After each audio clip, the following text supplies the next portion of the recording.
সবাইকে স্বাগত জানিয়ে শুরু করছি এশিয়ান দেশ সংবাদ। সঙ্গে আছি সুবর্ণা গোলন্দাজ। রাজশাহীর পবা উপজেলার বামনশিকর এলাকায় একটি বাড়ি থেকে একই পরিবারের 4 জনের মরদেহ উদ্ধার করেছে পুলিশ। সকালে মরদেহগুলো উদ্ধার করা হয়, তবে তাৎক্ষণিকভাবে মৃত্যুর কারণ জানা যায়নি। নিহতরা হলেন মিনারুল ইসলাম, তার স্ত্রী স্বাধীনা বেগম, ছেলে মাহিম, মেয়ে মিথিলা। রাজশাহী মহানগর পুলিশের অতিরিক্ত পুলিশ কমিশনার গাজীউর রহমান বলেন, ঋণের বোঝার চাপে সইতে না পেরে মিনারুল তার স্ত্রী ও 2 সন্তান গামছা দিয়ে বেঁধে শ্বাসরোধে হত্যা করেন। এরপর তিনি নিজেই গলায় ফাঁস দিয়ে আত্মহত্যা করেন। ঘটনার পর পুলিশ সেখানে গিয়ে মরদেহ উদ্ধার করে। এই ঘটনায় আইনগত ব্যবস্থা গ্রহণের প্রক্রিয়া চলমান। জাতীয় নির্বাচনকে কেন্দ্র করে দেশের সাম্প্রদায়িক দাঙ্গার কোনো সুযোগ নেই বলে জানিয়েছেন ধর্ম উপদেষ্টা ডক্টর আ.ফ.ম. খালিদ হোসেন। দুপুরে সুনামগঞ্জের তাহিরপুরে শ্রী শ্রী অদ্বৈতাচার্য মন্দির কমপ্লেক্স নির্মাণ কাজ পরিদর্শন শেষে এসব কথা বলেন ধর্ম উপদেষ্টা। এ সময় তিনি বলেন, সরকার নির্বাচনের সময় ঘোষণা করেছে এবং নির্বাচন কমিশন সেই অনুযায়ী কাজ করছে। সেই সাথে পুলিশের ট্রেনিং, সেনাবাহিনীর কতজন লোক থাকবে সেই কাজও শুরু হয়েছে। নির্ধারিত তারিখে এই সরকার সুষ্ঠু ও নিরপেক্ষ জাতীয় নির্বাচন আয়োজনে প্রস্তুত বলেও জানান তিনি।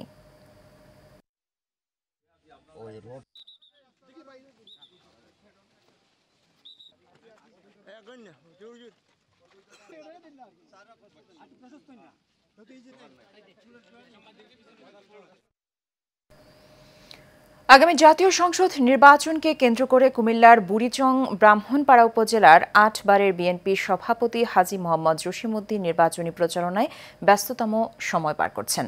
সেখান থেকে সর্বশেষ সংবাদ জানিয়েছেন আশিকুর রহমান রাসেল। আগামী জাতীয় নির্বাচনকে কেন্দ্র করে আপনার বর্তমান পরিস্থিতি কেমন রয়েছে? না, ইনশাআল্লাহ আমরা তো নির্বাচনকে কেন্দ্র করে আমরা প্রস্তুত। আপনারা দেখেছেন দীর্ঘ 17 বছর 6 মাস আমাদের আন্দোলন সংগ্রামের ফসলে হচ্ছে আমাদের প্রিয় নেতা আগামী দিনের অহংকার তারেক রহমান। ডিসেম্বর মাসে নির্বাচনের তফসিল ঘোষণা করা হবে এবং আগামী ফেব্রুয়ারি মাসে 10 বা 12 তারিখের মধ্যে নির্বাচন হবে। আমরা 2টি উপজেলা নিয়ে বুড়িচং, ব্রাহ্মণপাড়া, কুমিল্লা 5। সবচেয়ে আনন্দের ব্যাপার যেটা হচ্ছে আমরা 2 উপজেলা বিএনপি অঙ্গ সংগঠন, সহযোগী সংগঠন, আমরা এক, আমরা অভিন্ন। সবাই আমাকে, যারা আমার সহকর্মীরা যারা আছে তারা আমাকে খুব বেশি পছন্দ করেন এবং আমার নেতৃত্বে 2 উপজেলা বিএনপি অঙ্গ সংগঠন, সহযোগী সংগঠন ঐক্যবদ্ধ এবং নির্বাচনের প্রতীক্ষায় তারা বসে আছে। আমরা কুমিল্লা ব্রাহ্মণবাড়িয়া যে রোড যেটি আছে সেটিও আমরা 4 লেনে উন্নতি করার আমরা চেষ্টা করব। আমি গতকালকে একটি ইন্টারভিউতে বলেছি, আমরা এবার এই আন্দোলনে, আমি মেম্বার সেক্রেটারি ছিলাম, যেই পরিমাণ কষ্ট আমরা করেছি, রাস্তায় রাস্তায় থেকেছি আমরা, এবং আমরা তাদের জন্য মেসেজ একটি, তারা অনেক কষ্ট করেছে এবং ইনশাল্লাহ আমাদের যদি আগামী দিনে আমরা যদি রাষ্ট্রীয় ক্ষমতা যাই, আমার প্রিয় নেতা আগামী দিনের আমাদের অহংকার জনাব তারেক রহমানের নেতৃত্বে জানি আপনারা দেখছেন সারা বাংলাদেশে নতুন দিগন্ত শুরু হচ্ছে। আগামী দিনে যদি বিএনপি সরকার গঠন করে এবং প্রক্রিয়া অনুযায়ী আমরা 2 উপজেলা বিএনপিদেরকে আমরা তাদেরকে সর্বাত্মকভাবে কিভাবে সহযোগিতা করা যায় সেটা আমাদের উদ্যোগ থাকবে সেটার জন্য। দর্শক, আমরা কথা বলেছিলাম কুমিল্লা বুড়িচং ব্রাহ্মণপাড়া যে 5 আসন রয়েছে, আর সেই 5 আসন থেকে যিনি আগামী জাতীয় সংসদ নির্বাচন করার জন্য মাঠঘাট চষে বেড়াচ্ছেন হাজী মোহাম্মদ জসিমউদ্দিন সাহেব, আমরা তার সাথে কথা বলেছিলাম। এ ছিল কুমিল্লা থেকে নির্বাচনী সর্বশেষ সংবাদ। নোয়াখালী জেলা বিএনপির আহ্বায়ক কমিটির সদস্য সোনাইমুড়ির সাবেক উপজেলা চেয়ারম্যান ও উপজেলা বিএনপির সাবেক সভাপতি আনোয়ারুল হক কামালের দাফন সম্পন্ন হয়েছে। আজ জুমার নামাজের পর সোনাইমুড়ি পৌরসভায় নিজ বাড়িতে তাকে দাফন করা হয়। তার মৃত্যুতে গভীর শোক ও দুঃখ প্রকাশ করেছেন বিএনপির মহাসচিব মির্জা ফখরুল ইসলাম আলমগীর। এছাড়া জানাজায় উপস্থিত ছিলেন বিএনপির কেন্দ্রীয় ভাইস চেয়ারম্যান বরকতুল্লাহ বুলু, মোহাম্মদ শাহজাহান, বিএনপি চেয়ারপারসনের উপদেষ্টা কাউন্সিলের সদস্য জয়নুল আবেদিন ফারুক, সুপ্রিম কোর্ট আইনজীবী সমিতির সভাপতি ব্যারিস্টার মাহবুব উদ্দিন খোকন সহ অনেকে। পাবনার সুজানগরে তুচ্ছ ঘটনাকে কেন্দ্র করে উপজেলা বিএনপির সদস্য সচিব শেখ আব্দুর রউফকে বহিষ্কারের ঘটনায় ক্ষুব্ধ তৃণমূলের নেতাকর্মীরা। তাদের দাবি, সঠিক তদন্তের মাধ্যমে দলীয় সিদ্ধান্ত না নিলে পরবর্তীতে উপজেলা বিএনপির উপরে বড় প্রভাব পড়তে পারে। কে এম সবুজের রিপোর্টে জানাচ্ছেন সোয়াইব সাত্তার লিজন। গত 9 জুলাই একটি রূপার আংটি চুরির ঘটনাকে কেন্দ্র করে পাবনার সুজানগর পৌরসভার পাশে নন্দিতা সিনেমা হল মার্কেটের সামনেই দ্বন্দ্বে জড়িয়ে পড়ে কয়েকজন তরুণ। অপ্রীতিকর ঘটনা এড়াতে তাদেরকে ঘটনাস্থল থেকে সরিয়ে দেন সুজানগর উপজেলা বিএনপির সদস্য সচিব ও উপজেলা সাবেক চেয়ারম্যান শেখ আব্দুর রৌফ। এ সময় পেছন থেকে তার মাথায় আঘাত করে সুজানগর পৌর বিএনপির যুগ্ম সাধারণ সম্পাদক মুজিবুর খাঁ ও তার অনুসারীরা। এই খবর ছড়িয়ে পড়লে সংঘর্ষে জড়ায় বিএনপির দুই পক্ষ। এই ঘটনায় শেখ আব্দুর রৌফ সহ মোট 11 জনকে বহিষ্কার করে বিএনপি। এই সিদ্ধান্তের প্রতিবাদ জানিয়েছে তৃণমূলের নেতাকর্মীরা। তারা বলছেন সঠিক তদন্ত ছাড়া এমন সিদ্ধান্ত নেওয়া হয়েছে।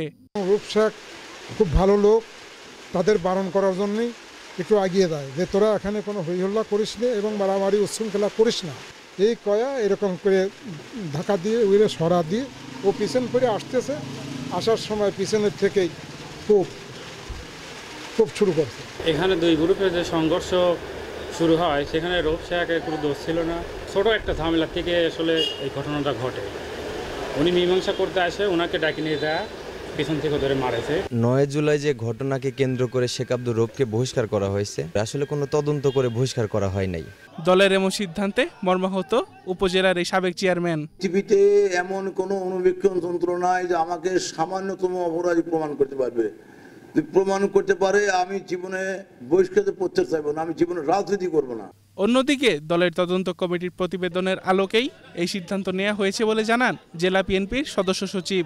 এটা কেন্দ্রীয় কমিটি পরিষ্কার করছে, তারা তদন্ত সাপেক্ষে পরিষ্কার করছে। তদন্ত কমিটি গঠন করে তদন্ত কমিটি পাবনায় গিয়েছিল, বিষয়টা তা না। তাৎক্ষণিক একটা ঘটনা ঘটছে, সেন্ট্রাল কমিটি তারা এটা গোপনে বা প্রকাশ্যে তাদের মতো করে এটা করছে, করে তারা পরিষ্কার করছে। দলীয় শৃঙ্খলা রক্ষা ও তৃণমূলে বিভেদ মেটাতে পুনরায় বিষয়টি বিবেচনা করার দাবি বিএনপির নেতাকর্মীদের। Shoaib Sattar Lijon, Asian television. চাঁপাইনবাবগঞ্জের সোনা মসজিদ স্থল বন্দর দিয়ে ভারত থেকে প্রায় 8 মাস পরে পেঁয়াজ আমদানি শুরু হয়েছে। বৃহস্পতিবার বিকেল 5:30টার দিকে ভারত থেকে 4টি গাড়িতে 100 মেট্রিক টন পেঁয়াজ বন্দরে প্রবেশ করে। বিষয়টি নিশ্চিত করেন পানামা সোনা মসজিদ পোর্ট লিংক লিমিটেডের ম্যানেজার মইনুল ইসলাম। তিনি জানান, ভারত থেকে পেঁয়াজ বন্দরে আসতে শুরু করেছে। ব্যবসায়ীরা বলছেন, প্রায় 7 থেকে 8 মাস ভারত সরকার বাংলাদেশের সোনা মসজিদ স্থল বন্দর দিয়ে পেঁয়াজ আমদানি বন্ধ করে দেয়। আজ আবার পেঁয়াজ আমদানি শুরু হওয়ায় পেঁয়াজের দাম কমে আসবে।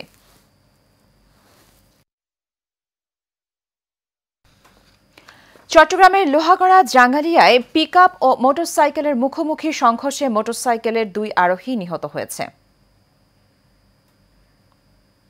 বৃহস্পতিবার রাতে চট্টগ্রাম কক্সবাজার মহাসড়কের জাঙ্গালিয়া রেঞ্জ বন কর্মকর্তা কার্যালয়ের সামনে কক্সবাজার অভিমুখে একটি পিকআপ ভ্যানের সাথে মুখোমুখি সংঘর্ষ হয় একটি মোটরসাইকেলের। স্থানীয়রা মোটরসাইকেলের 2 আরোহীকে উদ্ধার করে হাসপাতালে নিয়ে গেলে চিকিৎসক মৃত ঘোষণা করেন। দোহাজারী হাইওয়ে থানার ভারপ্রাপ্ত কর্মকর্তা মাহবুবুর রহমান জানান, ঘাতক ট্রাক চালক আমির উদ্দিন ও হেলপার জয়নাল আবেদিন জোবাইরকে আটক করা হয়েছে। এছাড়া পিকআপটি জব্দ করা হয়েছে। বিএনপি চেয়ারপারসন বেগম খালেদা জিয়ার ৮০তম জন্মদিন উপলক্ষে গাজীপুরের কালিয়াকৈর উপজেলা ও পৌর বিএনপির উদ্যোগে আলোচনা সভা ও দোয়া মাহফিল হয়েছে। সকালে উপজেলার বিএনপি কার্যালয়ে এই অনুষ্ঠানে সভাপতিত্ব করেন কেন্দ্রীয় বিএনপির সহশ্রম বিষয়ক সম্পাদক হুমায়ুন কবির খান। সঞ্চালনা করেন কেন্দ্রীয় বিএনপির নির্বাহী সদস্য মুজিবুর রহমান। প্রধান অতিথি হিসেবে উপস্থিত ছিলেন ঢাকা বিভাগীয় বিএনপির সাংগঠনিক সম্পাদক কাজী সাইদুল আলম বাবুল।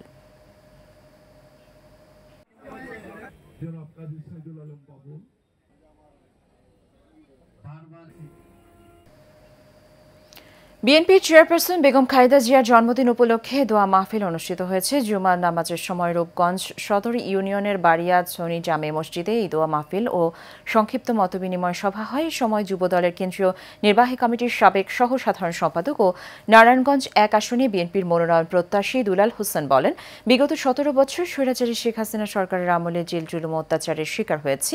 মামলা হামলার কারণে এলাকায় মানুষের সেবা করতে পারিনি।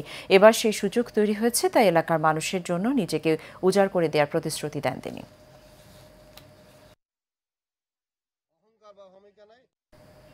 সাভারের ভাকুরটা ইউপির নলাগুড়িয়া এলাকায় নুরিয়া জামে মসজিদ প্রাঙ্গণে বিএনপি চেয়ারপারসন বেগম খালেদা জিয়ার জন্মদিন উপলক্ষে আলোচনা সভা, দোয়া মাহফিল ও তবারক বিতরণ করা হয়েছে।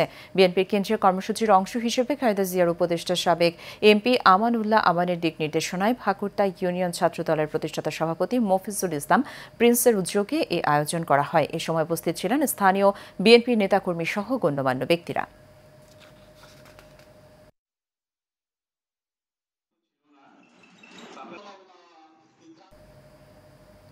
উচ্চ মাধ্যমিক শিক্ষা অধিদপ্তরের performance based grants for secondary institution scheme SEDP পুরস্কার বিতরণ করা হয়েছে। উপজেলার অডিটোরিয়ামে দিনাজপুর জেলা শিক্ষা অফিস ও বিরামপুর উপজেলা মাধ্যমিক শিক্ষা অফিস এই আয়োজন করে।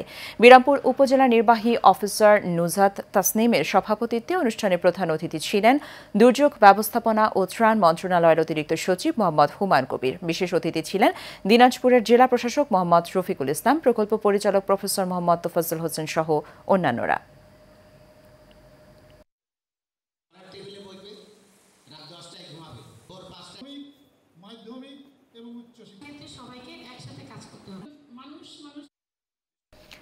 ব্রাহ্মণবাড়িয়ার নাসিরনগর খান্দুরা হাভেলিতে সৈয়দ আহমেদ বক্ত মতিন রচিত খান্দুরা হাভেলির ইতিহাস বইয়ের মোড়ক উন্মোচন করেছেন শ্রম আপিল ট্রাইব্যুনালের বিচারপতি সৈয়দ মোহাম্মদ দস্তগীর হোসেন। বৃহস্পতিবার সন্ধ্যায় ব্রাহ্মণবাড়িয়ার নাসিরনগর উপজেলার খান্দুরা হাভেলিতে এই মোড়ক উন্মোচন করা হয়। সৈয়দ হামিদ বক্তমন রহমতুল্লাহ শাহর মাজারের প্রাঙ্গণে হাজরাতুল কুদসিয়া দরবার শরীফের পীর সৈয়দ মাসুদ বস্তু কায়েদের সভাপতিত্বে বিশ্ব লালন সংঘ প্রকাশিত বইটির মোড়ক উন্মোচন অনুষ্ঠানে বিশেষ অতিথি ছিলেন অষ্টগ্রাম হাভেলির সৈয়দ ফায়াজ হাসান বাবু, নরপতি হাভেলির সৈয়দ লিয়াকত হাসান, বাংলাদেশ ইসলামী ফাউন্ডেশনের পরিচালক ডক্টর সৈয়দ শাহ ইমরান সহ অনেকে।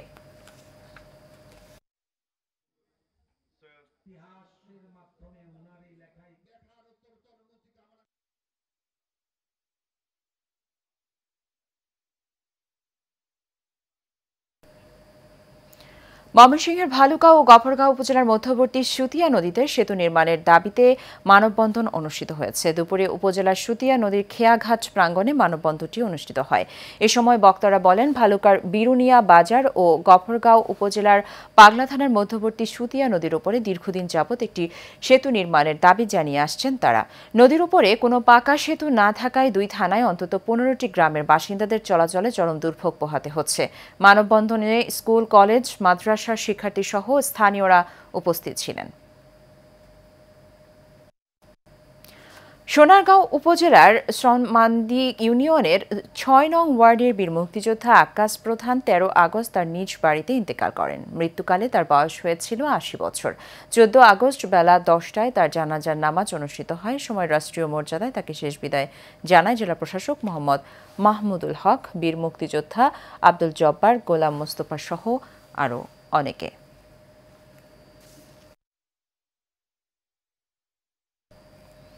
এশিয়ানদের সংবাদ এ পর্যন্তই। আমাদের পরের সংবাদ দেখার আমন্ত্রণ রইল। ধন্যবাদ সাথে থাকার জন্য।